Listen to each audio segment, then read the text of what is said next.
Disclaimer: the views and opinion in this video and comments on this channel do not necessarily reflect or represent the views and opinions by this channel's broadcaster.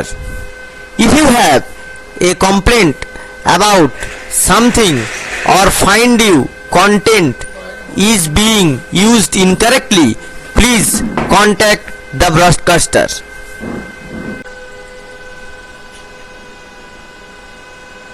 Hello friends, देखिए आज हम लोग एक बहुत ही महत्वपूर्ण मुद्दा लेके चर्चा करने वाले हैं। वो है क्या होगा MTNL का। जो महानगर टेलीकॉम निगम लिमिटेड है वो एक भारत सरकार का ही उद्योग है, मतलब सरकारी कंपनी है। अब देखिए, जो लोग नहीं जानते हैं वो लोगों के लिए मैं बोल रहा हूँ। होता क्या है कि मुंबई और दिल्ली में जो टेलीफोन का ऑपरेशन है वो MTNL करता था और रेस्ट ऑफ द कंट्री में BSNL करता था। चलिए, BSNL के बारे में तो बहुत लोगों को पता है क्योंकि हर जगह पे BSNL था, मगर MTNL था सिर्फ महानगर पे। ठीक है, तो ये जो कंपनी है ये कंपनी पूरा फेल होने का कगार पे है।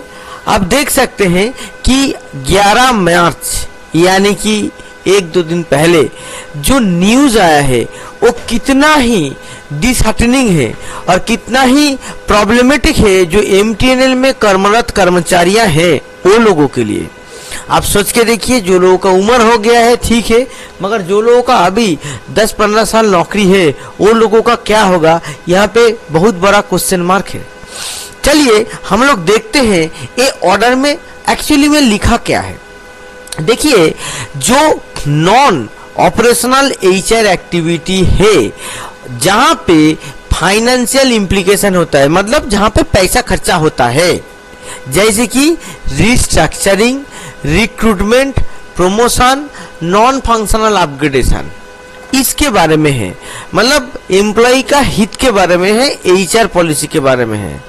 तो MTNL बोर्ड ने क्या कंसीडर किया प्रपोजल को, जो रेजोल्यूशन 5 मार्च 2025 को लिया गया है। As according to the approval of the proposal of the non operational HR activity such as with financial implication, क्या क्या है, restructuring, recruitment, promotion, non-functional promotion, etc. to impose a firm moratorium to the non-operational HR activity. Moratorium का मतलब यहाँ पे ये है कि ये जो सब चीज है ना, इसको बंद करने के लिए बोला गया है। कब तक बंद करने के लिए बोला गया है? जब तक नया ऑर्डर नहीं आता है। तो इसका जो एक्चुअल में वर्ड है वो नेक्स्ट लाइन पे ही देखिए है, अपना स्क्रीन पे देख सकते हैं। Temporary freezing of non operational HR activity in MTNL till operational efficiency happen in MTNL। मतलब जब तक पैसा नहीं आता है, जब तक ऑपरेशनल एफिशिएंसी नहीं आता है, क्योंकि लॉस मेकिंग कंपनी है और बहुत ज्यादा लॉस कर रहा है और लॉस घट भी नहीं रहा है, इसके वजह से नॉन एफिशिएंसी में इसको डाला गया है।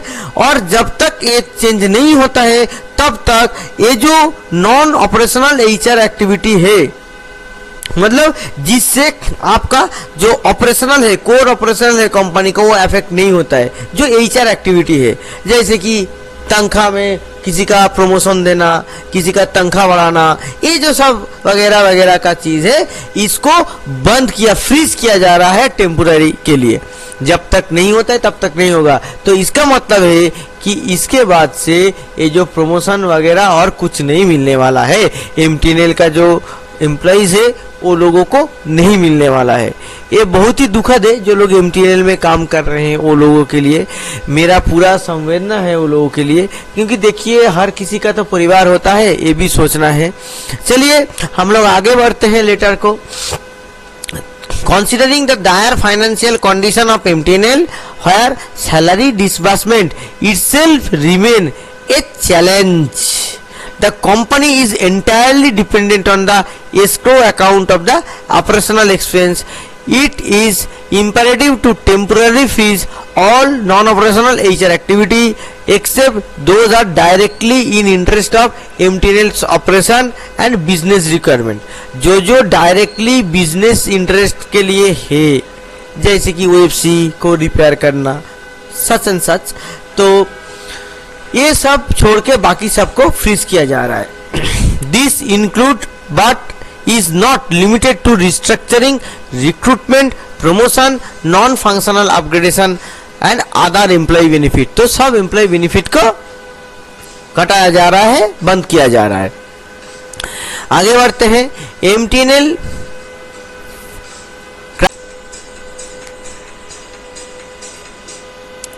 MTNL जो क्राइसिस है has reached a critical stage with outstanding liability towards bank and sovereign bonds।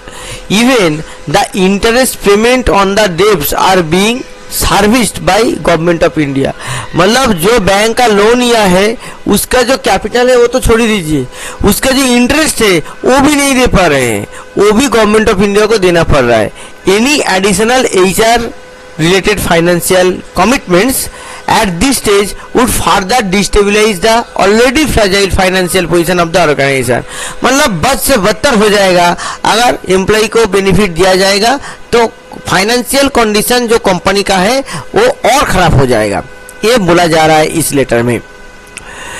Legal and administrative challenges arising from the continuous employees representation to various forum, commission and tribunals and courts are adding further strain on company's resources।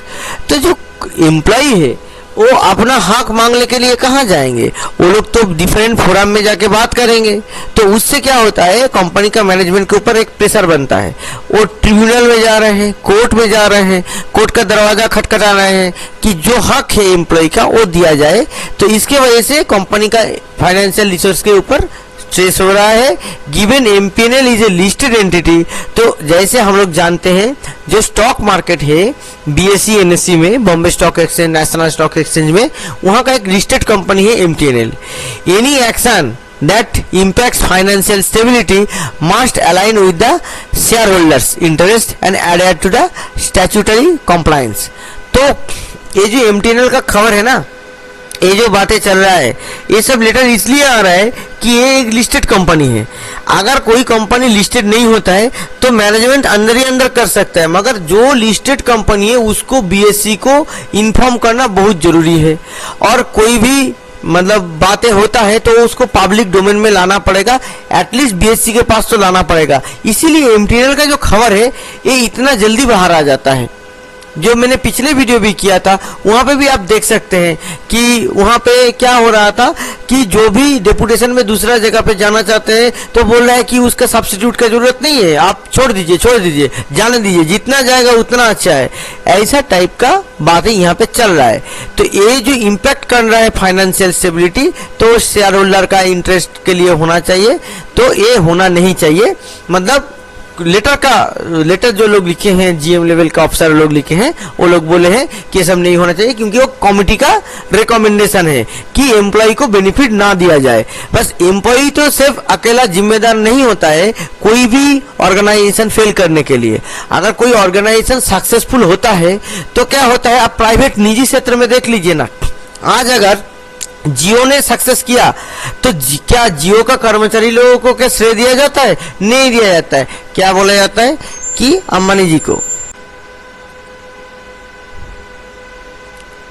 तो खैर आप लोग ये देख सकते हैं कि अभी का जो पोजीशन है, इस पोजीशन में हर चीज में जो कटौती है वो एम्प्लॉय का पक्ष में ही होता है, एम्प्लॉय के लिए ही होता है। सबसे जो महत्वपूर्ण मुद्दा है, जो डेपुटेशन में डॉट से बड़ा बड़ा अधिकारी आते हैं वो लोगों के लिए कुछ नियम लागू नहीं होता है। तो खैर छोड़िए इस बात को, अभी देखते हैं आगे में क्या लिखा है। In the light of the above, the MTNL board formally approved the freezing of all non-operational HR activity for the period of 1 year। 1 साल के लिए किया गया है, with a review at the end of this period। However, the review will not imply the automatic reinstate of such activity। but will subject to measurable financial improvement and revival process। तो review होगा, मगर review होने के बाद चालू नहीं होगा। मतलब जब तक आपका कंडीशन नहीं सुधरेगा तब तक हर किस्म का जो HR एक्टिविटी है आपके लिए बंद कर दिया जा रहा है। For clarity, this decision should be communicated explicitly across the MTNL units and no exception shall be made unless a compelling financial case is presented and approved at the highest level। 1 रुपया का भी चाहिए ना तो एकदम highest level से आपको approve करा के लाना पड़ेगा। मतलब हर पाइपलाइन को बंद किया जा रहा है कि जहां से पैसा ना निकले। The primary focus of MTNL at this stage should be survival. बस जिंदा रहना है। Revenue generation, cost optimisation and operational stabilisation. तो देखिए ये जो सर्वाइवल है ना, ये हो सकता है। ऑपरेशनल ऑप्टिमाइजेशन भी आप स्टेबलाइजेशन कर सकते हैं। आप रेवेन्यू अगर जनरेट करना है तो आप कॉस्ट ऑप्टिमाइज करके कैसे रेवेन्यू जनरेट कीजिएगा। आपको रेवेन्यू जनरेट करने के लिए भी आपको कुछ इन्वेस्टमेंट करना होता है। तो एक स्व विरोधिता है, एक सेल्फ कॉन्ट्रडिक्शन है इसमें। अगर आपको नया नया ट्रांसमिशन का इक्विपमेंट खरीदना है, अगर आप फ्रेंचाइजी बेस्ड करना चाहते हैं, नया नया ट्रांसमिशन का इक्विपमेंट खरीदना है, आपको बैंडविड्थ बढ़ाना है, आपको बेटर सर्विस प्रोवाइड करना है, तो उसके लिए आपको तो खर्चा करना पड़ेगा। जैसे जो लोग टेलीकॉम सेक्टर से अवगत हैं, परिचित हैं, वो लोग जानते हैं पहले का जो सिस्टम होता था उससे नया सीपन आया, अच्छा हुआ। फिर बैंडविड्थ बढ़ाने के लिए BSNL क्या कर रहा है, प्रोक्योर कर रहा है तेजस से, मान बोल के एक सिस्टम है वो प्रोक्योर कर रहा है, तो उसमें बैंडविड्थ का इम्प्रूवमेंट हो रहा है। हालांकि वो सिस्टम सीपन जितना एफिशिएंट नहीं है, मगर फिर भी आप स्वदेशी कंपनी से तो लेना है। ये भी तो एक डायरेक्टिव सरकार के पक्ष से आया है, तो इसके तहत लिया जा रहा है। तो ये सब केसेस में क्या होता है कि इसे पैसा लगता है, तो पता नहीं MTNL में कैसे सर्वाइवल हो पाएगा। क्योंकि अगर आप इन्वेस्टमेंट नहीं करेंगे, खास की जो कैपेक्स में, तो आपका मुश्किल है आपका revenue generation. Further, the board approve our proposal subject to the condition only with those allowances, duties and activities etc. which are discretionary and within competence of the board should be withheld temporary, review periodically. It may be ensured that the due allowances etc. which are not within the power of board necessary approval for the dot। जो board के पास power है वो board देखेगा, जो नहीं है वो dot के पास चला जाएगा। मतलब टाल दिया गया है, मान लीजिए। बस इसमें जो HR एक्टिविटी है अभी इसमें क्लियरली मेंशन नहीं है। आपका जो प्रमोशन है उसको किया गया है, रिस्ट्रक्चरिंग को बंद किया गया है, नॉन फंक्शनल अपग्रेडेशन उसको किया गया है, जो एक्स्ट्रा इंक्रीमेंट मिलता है। मगर इसमें है कि जो मेडिकल एक्सपेंडिचर है उसके लेके क्या है, इस लेटर में उसका क्लैरिटी कुछ नहीं मिल रहा है। तो दोस्तों अगर इसके बारे में जो MTNL का कर्मचारी हैं अगर मेरा वीडियो देख रहे हैं तो वो लोग जरूर कमेंट कीजिए, और आप लोग इसके बारे में क्या सोचते हैं वो भी महत्व रखता है, इसके बारे में जरूर कमेंट कीजिए। बस फिलहाल इतना ही, नमस्कार।